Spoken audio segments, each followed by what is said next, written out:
Welcome to another edition of Lumberjack Logic Live. I'm so excited to bring this news to you.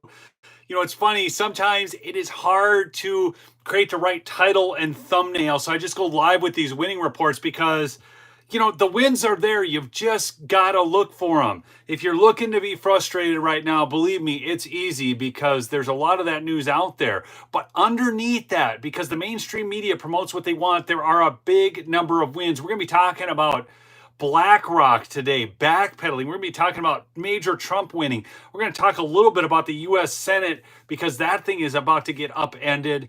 And then I've got one other really great story as well. So I'm trying to pull up my live in the background here. There we go. So anyways, I'm so happy you guys all joined me. Do smash that like for me, please. Really, let's get this out. And then also chat in with where you're from. I'm curious who's on the stream today. I've got Waconia, Minnesota, my home state of Minnesota. Waconia is on SW Pickle. Wow, what a handle. Anyways, hey, really quickly want to mention my sponsor. You guys know the extravaganza deals are still going on at MyPillow. MyPillow.com/lumberjack will take you right to that extravaganza page. I mean, the Giza pillows are only $25 right now. The dog beds, all of it. So just go check it out. MyPillow.com/lumberjack or promo code lumberjack. So also free shipping on orders over $75. It's huge. Johnson City, Tennessee is on. Denmark, Wisconsin, Florida, Virginia. We got the free state of Florida in the house. Melanie, good to see you. Green Bay, Wisconsin, Fort Worth, Texas. Good to see you all on. So check this out. I'm so excited. I'm going to just go right with this story right at the beginning. The end of ESG. Okay, for those who don't know what ESG is, that's environmental social governance, and they give to public corporations and funds and these types of things. Do is the funds actually, like Blackrock and Vanguard, utilize ESG scoring to try and create change. And they're on the record as saying this. This isn't a conspiracy. Larry Fink, the CEO of Blackrock, I've shared video of that before where he talks about we need to force change in the marketplace by requiring companies do certain things. And what they want them to do is hire more LGBTQXYZ, PPP to the fourth, to the fifth, to the sixth, whatever. Okay.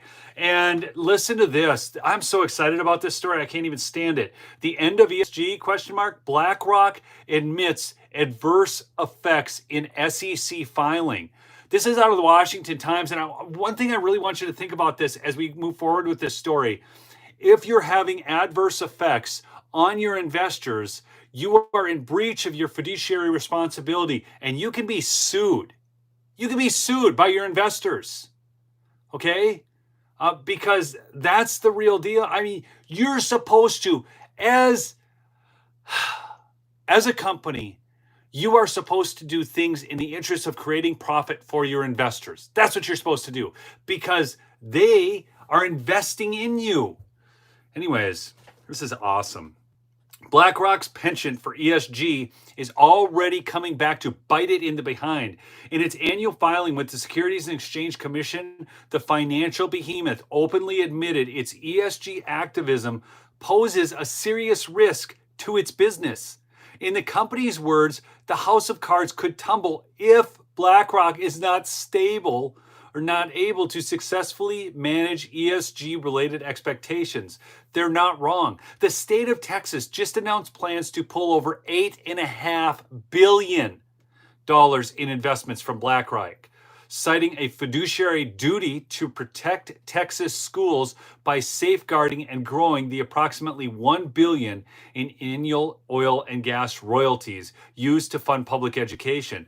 Texas isn't the first state to divest of BlackRock, but this fund is likely the biggest blow to the company so far. So here's what you need to understand. Now, $8.5 billion sounds like a lot of money, but in BlackRock terms, it's not. So between BlackRock, Vanguard, these companies are controlling over $10 trillion a piece in market capitalization.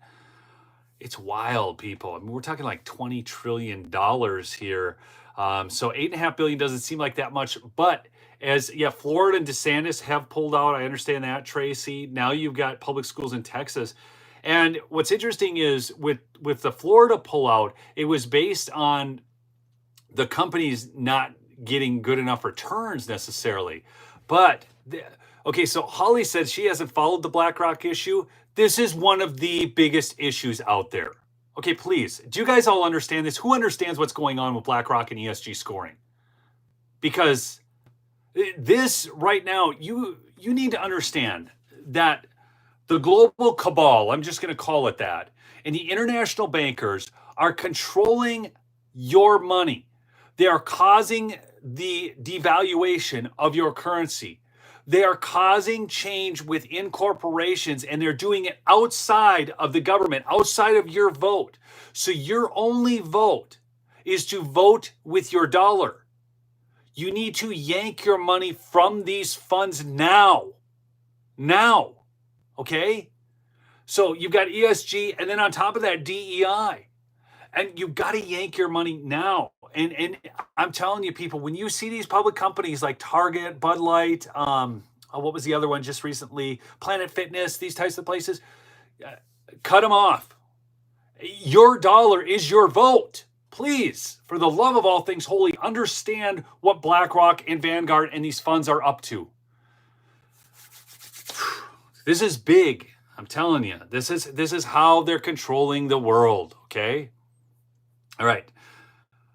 So, but Texas is divesting because it's hurting the oil and gas industry in the state of Texas, which is then hurting their funds. I was almost excited to see BlackRock openly admit, listen to this, openly admits obsession with ESG as a problem until I realized the company seems to be more worried about its image than the well-being of its clients.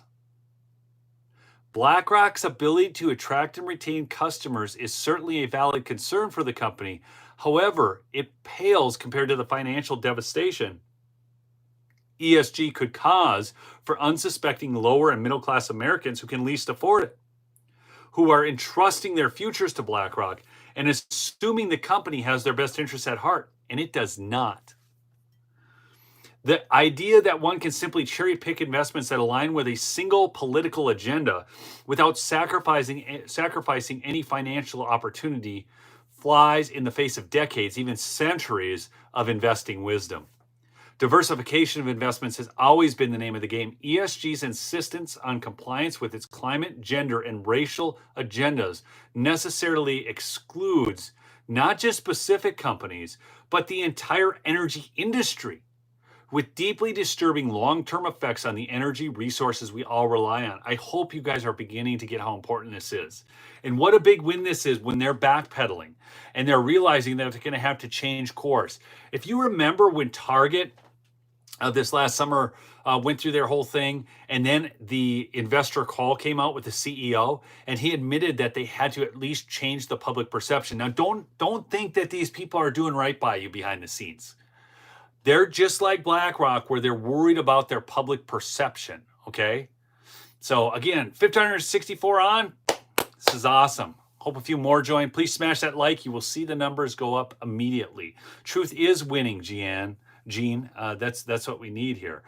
While it's too soon to have much reliable impact on the long-term effects of ESG, investing, after all, is a long game. One particularly well-constructed study on university pensions offers a serious warning. Between limited diversification and ESG's higher fees and compliance costs, researchers found that school funds would suffer significantly. So you need to understand, when these funds go big on this ESG, they have to then monitor it to make sure the companies are doing the right thing. Okay, so they monitor, and that all costs money. Okay, they have to then, do all these audits of the companies and make sure that they're good boys and girls doing the right thing. Joanne, you did catch a live stream.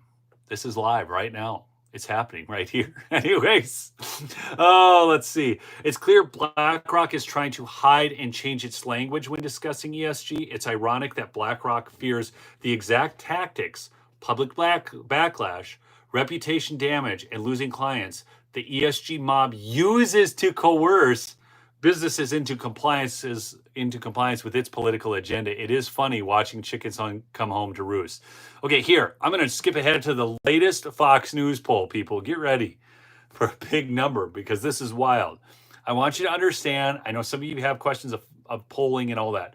Fox News, I will just tell you, from following their polls before, they have typically leaned left, not right, okay?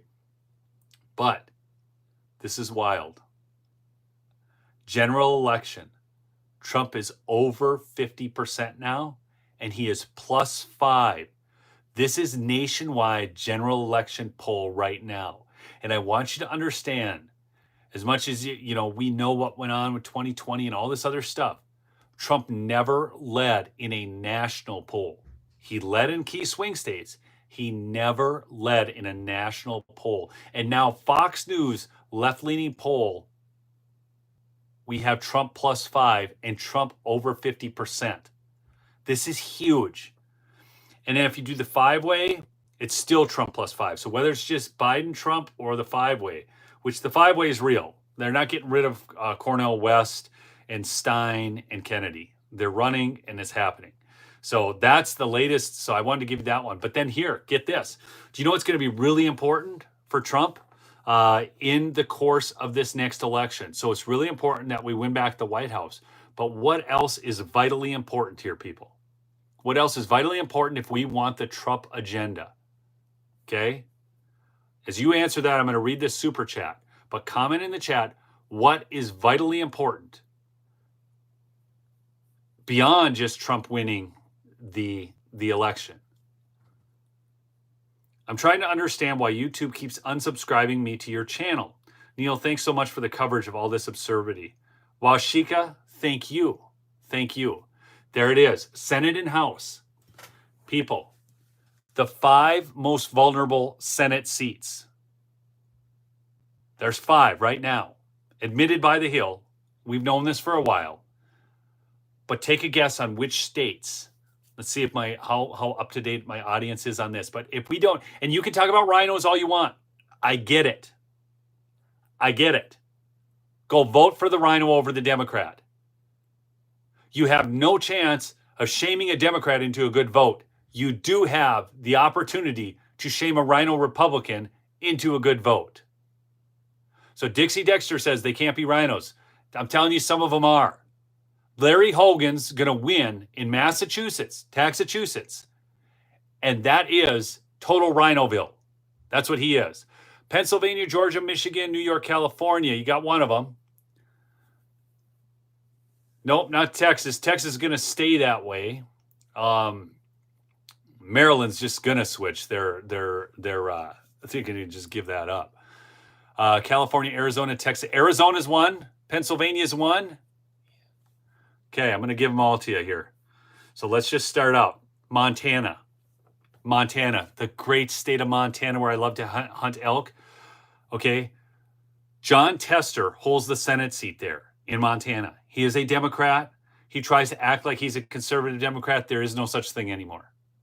Just honestly, I was actually able to vote for Democrats before. Now I'm not. Okay, so here's the deal. Tester is a top target of Republicans who are hopefully can flip the deeply red state in November. And Sheehy was a top recruit of Senate Republican leaders. Again, here you go. Not the most exciting candidate. He was endorsed by Trump. I think Trump saw this as I need to win the Senate, and Sheehy can do it. So that's where we're at. And I think it's going to flip. Arizona. Kirsten Sinema's out, people. She's out. She's leaving. So now it's down between Ruben Gallego and Carrie Lake. Okay? I like to call him Ruben Gallego just to tick people off, but I'll say it right. It's Gallego. Anyways, and Carrie Lake. And right now, Carrie Lake is right there. So polls are showing it basically a statistical dead heat. Carrie Lake has to win in Arizona. If you're in Arizona, you got to get the word out on that. You got to go door knock for her, do whatever you can. Pennsylvania, Bob Casey. Okay, it'd be epic if he would lose. David McCormick is running again. Now, David McCormick, you'll remember him from before. We wanted somebody else in there. Whatever. We've got David McCormick. He's a little bit of a rhino, but he's not the end of the world, people. Okay? I mean, right now, we have just got to win control of the Senate. And then, Mitch McConnell is retiring, so it's a whole other thing. Wisconsin. So, Eric Hovde or Hovde, whatever. It's Hovde. He's a businessman. He's wealthy, so he can do some of his own funding. Okay. Tammy Baldwin won her seat 12 years ago. She is absolutely left of Looneyville. Okay. According to the latest Emerson The Hill survey, Baldwin only holds a 3-point advantage over Trump, or over, excuse me, over Hovde. Okay. Somebody just super chatted me. I want to acknowledge that here really quickly. That's $20. Boom shakalaka. Thanks so much for that super chat. Preach it, it says. So I will keep preaching it, James. I understand. Look, I get this whole thing with rhinos. Oh man, I get this whole thing with rhinos. Once you have a candidate that has won their primary, people, you know, we're kind of stuck with them. We have got to be able to control the committees. The only way you get Jim Jordan on the head of the Judiciary Committee is to actually have control of the Senate. If you are in the minority, it doesn't go anywhere. So we have just got to win. We've got to give Trump enough seats, and we've got to give him enough conservative seats to overcome the rhinos. Okay? This is it, people. 2024 is it. Oh, God, help us all. Okay. So that's going on in Wisconsin. So we are literally talking about 5 seats. They are all Democrat controlled right now. That's Pennsylvania, it's Wisconsin, it's Montana, it's Arizona, and Ohio. I've missed Ohio. I'm sorry. Bernie Moreno versus Sherrod Brown. Okay. That's another one. Truth Serum just super stickered me $4.99. Thanks so much, Truth Serum. Thank you. Thank you. I bring these up, but I'm actually just on my phone, so I can't bring them up on my phone. But I thank you very, very much for that. Let's go on to the next story. This one I love. I love this story. People, listen to this headline. This out of just the news. Harvard applications plummet in potential harbinger for other schools dealing with anti-Semitism. Okay. This isn't just about anti-Semitism, folks. Although they are losing the money from the Jewish people who give all the money to them, they're also losing it because more conservative parents are waking up to the fact that they're spending all this money to send their kids up to a college that hate the parents and just undermines everything the parents have worked to instill upon those kids. Okay? Again, please smash that like if you would. It really helps. I know some people are like, Neil, don't say that so much. Man, I am telling you, I watch this here. If you hit the like button, okay, and it goes up by a couple hundred likes, immediately 50 more people jump on the stream. And then the more the chat rate increases, the more you guys chat, the more it increases. It's just wild watching this. I mean, I can see the numbers as I'm going here right on my screen. So here we go into the article. Harvard University has seen a decline in application following months of scandals involving anti-Semitism, plagiarism, and diversity, folks. Equity and inclusion programs in which critics are calling a warning to other schools facing such challenges. Let all of U.S. higher education be warned. If you don't kick the radicals off campus and off the school's board, shut down the DAI offices, and focus on offering education worth the cost of tuition, you're going to be next. While Harvard had nearly 57,000 applicants for the class of 2027, applicants declined more than 5% to about 54,000 for the incoming class of 2028. The day of the October 7th, 2023 terrorist attack on Israel, which was the bloodiest day for Jews since the Holocaust, was met with displays of anti-Semitism on Ivy League schools. Harvard students groups signed a letter blaming Israel for the attack, okay, hours after the assault began. So without any information, that's where these people are at. Just, hey, let's go in and, blame the Jewish folks. I mean, here, James, I got to hit a heart on your $20 super chat. Thanks again for that. There. Let's see. This, I got sidetracked there with that. I had to do that, though, man. Tell you what, that's great when somebody does that.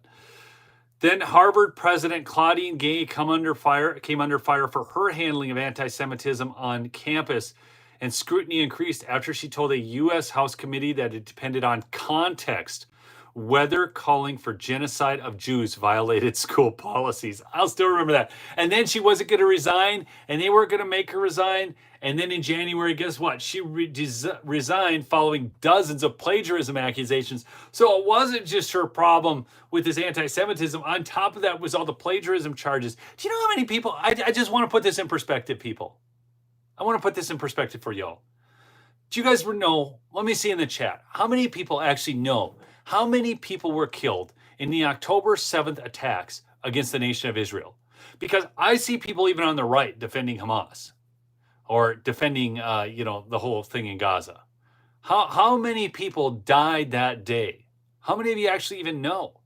I think that all of a sudden there becomes this thing where it's, so people have got it. It's 1,200, 1,100, but a lot of people don't have any idea exactly, because we get caught up in this narrative that then, we're supporting the nation of Israel and Jews are bad or whatever people are saying out there. And the fact of the matter is, Israel, I'm not all for sending more money overseas. I just want you to understand me on this, okay? Where I come from. But I am all for a nation that has been under attack by its next door neighbor doing whatever it has to do to defend itself against further aggression. Does that make sense to everybody? Yes or no? Okay? I am not. I mean, these terrorists going over there and just running through tunnels and launching rockets and everything else. Come on, man. I just, they can handle their own deal. We don't need to we don't need to ship them free weapons. They have enough money, they can buy it. Okay? Honestly, Israel's got money aplenty. Okay? And they can just go do whatever they want. Okay? I'm not, Chuck Schumer may want Netanyahu to step down and all this stuff. I really don't care. I mean, and I'm not trying to be calloused. I understand that children are dying, but you know what? The reality is they are raised in a situation where they are just taught hatred, and they're just the next generation of terrorists, sadly. I would like to see that change. I think everybody would like to see that change. But seriously, I get tired of it. Hey, I want to ask you guys a question. There was a story way back when, and I didn't cover it. And I'm thinking of doing a video on this. But every time I ask this, everybody says, oh, yeah, we'd be interested in that video. And everybody in the chat says yes, but then the video sucks. I mean, it just does terrible. But did you guys know that it was back in October of last year that one of the prosecutors of the January 6th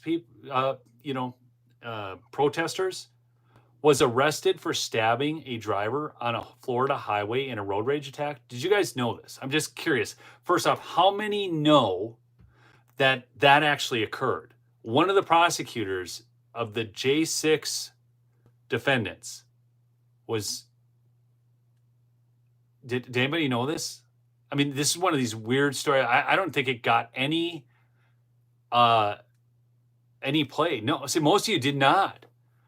This is one of those things. Look, birds of a feather flock together, my friend, and they want to talk about the violent insurrectionists, and here these same people are stabbing people in a road rage attack on a Florida highway.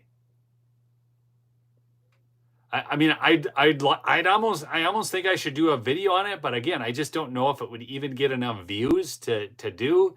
So one of the things that when you're managing a channel like this, you're trying to figure out, okay, what's the news that has impact? What are the stories I want to cover? And then also, what are people actually going to watch and share? Because if the video doesn't get reach, right? What does it do? Okay, so say 10,000 people see it. What is that? I mean, Black Reflection says he's got a story I want to cover. I don't know. I just, this happened. So I just, is this a video that you guys would watch? Is this something, if I did a video on this, would you all watch it? Okay. I'm just curious. North Main guy. I know everybody's getting a little numb to all the nonsense. I think it's part of the whole plan, right? To numb us and overwhelm us with BS, and then just have it be where,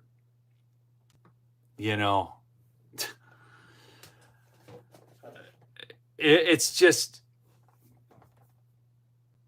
I honestly think it's at times it's to dispirit us with all their goofiness. I don't know what else to think at this point, but um, so that's what's going on.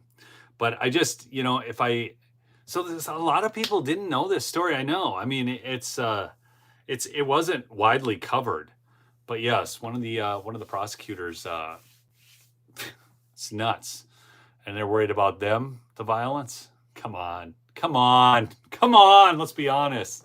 All right. Anyways, mypillow.com, folks. I got to mention him real quick here. Mike Lindell. Look, guys, there's nobody who's done more. And what a big victory we just had in Georgia. What a massive victory. All 5 bills passed. And one of them is counties under 5,000 people are able to now hand count their ballots, not use machines at all. Do you know who has been fighting for that nationwide? Mike Lindell. And there are counties across the nation that are now doing this based upon what he has done, based upon all of his work. And now he's got that big case at the Supreme Court that they logged on March 15th. So we'll see what happens there. I mean, so look, when you're buying presents for people, go support Mike. I mean, you go to mypillow.com/lumberjack, okay? And I'll put the link in the chat. It is pinned up top too. But you use that right now. He's got the $25 extravaganza deals. They're clearing some stuff out of their warehouses because when they were dropped by some of these other larger companies, they were left with inventory they need to get rid of. So kind of in a sense, his loss is your gain. So there's some products up to even 80% off right now. But go over there and support him. mypillow.com, promo code lumberjack, or mypillow.com/lumberjack brings you right to all the $25 extravaganza deals. This is the MyPillow 2.0. It has the cooling fabric technology. I get mine in a medium. I don't like it to be too big. And then what I do, just so you understand, when you get a MyPillow, you've got to fluff it in the dryer. And when you need to reactivate it, you do the same thing. And then hollow out a space for your head, and it'll give you perfect neck support. I love these because they're completely adjustable. I had one of those pillows with like they have the thing for your neck to cradle your neck. I didn't like them because it wasn't adjustable, and these are. So anyways, but that's the news I had for you on this stream. I'm so excited about these stories. If you just got on the stream, please go back and check out the beginning because what a big story dealing with Blackrock. And then also the Senate seats, Trump's up in Fox News polls outside of the margin of error, almost double the margin of error. So anyways, keep fighting the good fight, people. I love y'all. I mean, we're in this together. It's real. All right. Peace out. See you on the next episode. Subscribe if you're new.